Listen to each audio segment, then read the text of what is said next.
how our experiences are much different from what our parents and grandparents experienced. I was wondering, what is your advice for helping bridge the gap between sort of the experiences of the older generations with our desire to sort of move forward and progress? And the theme of tonight of, no human is more human than any other human. Sorry, I forgot to say when the question, asking questions, it can only be easy questions. I forgot to mention that. That's a difficult question to answer because you want to be true to yourself and authentic to yourself. You also want to honor your parents, and you want to respect their ways and their traditions by being honest to who you are too. And there's a real challenge in ensuring that you honor both. That you honor who you are and your values, and honor your parents' values as well. And my answer to you would be, I think if you look at any tradition, whether it's a Jewish tradition or the Christian tradition or the Polish tradition, you're going to find beautiful, wonderful, incredibly profound things, and you're going to find things that are, as they say in fancy English, right? And my advice to you would be to choose the best things from your traditions that do inspire you, and don't be caught into the box of it's all or nothing. Either I have to do everything or I do nothing. Because there's enough from all of our traditions to inspire us. So that would be one of the advice. The other thing to remember is there's great comfort in connecting to your ancestors. You know, we live in cities of millions of people, and often we feel alone. And why is that? Because we don't have a connection. We're not rooted in anything. So there's great comfort in connecting to your past and your traditions, your ancestors. But try to do it in your own way, in a way that's unique to you and that's meaningful to you, and not simply just doing it as other people did it. I mean, everybody knows the story of the roast, you know. Everybody knows the story, you know, this mother cuts off the end of the roast, you know. Why do you do that? Because my mother did it. Why? Because her mother did it. Why did her mother do it? I don't know. Go ask great-grandma. Great-grandma, why did you cut off the end of the roast? What's the religious tradition behind it? What's the sacred meaning? No, I was in Europe and my pot wasn't big enough, so I cut off the end of the roast.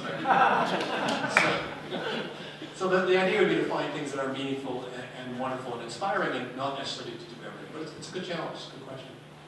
We have a saying in Judaism, the question is always better than the answer, and I think that's an example of that. Yeah. Okay, I do want to maybe close with one last little story connected to your question.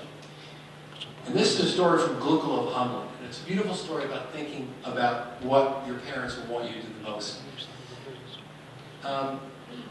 There were 3 fledglings that wanted to leave the nest. And the parents decided to give them a test. And by the way, you know, I have a saying, all the stories I tell are true, and some of them may have even happened. So it applies to this story.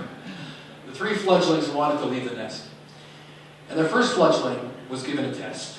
The father takes the fledgling, the little bird, on a journey, and the fledgling says, "Can I go? Am I free? 1 second. I have a question for you.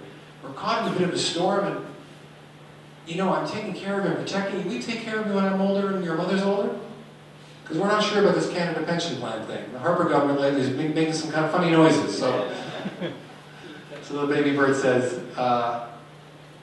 for sure, for you and Mom, anything.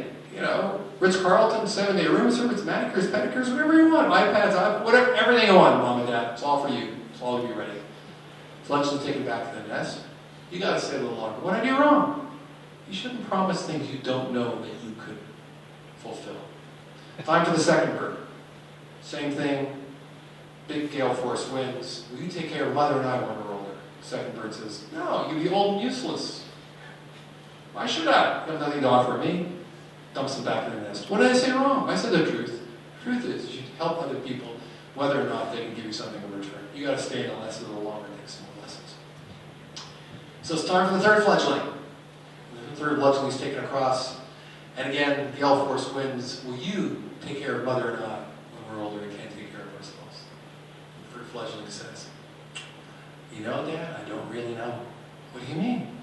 You see, the problem is, when I'm older, I'm going to have my own little babies to take care of. I don't know if I can take care of you and Mom at the same time. But I promise you 2 things. First of all, I'll do my best. I'll do my best.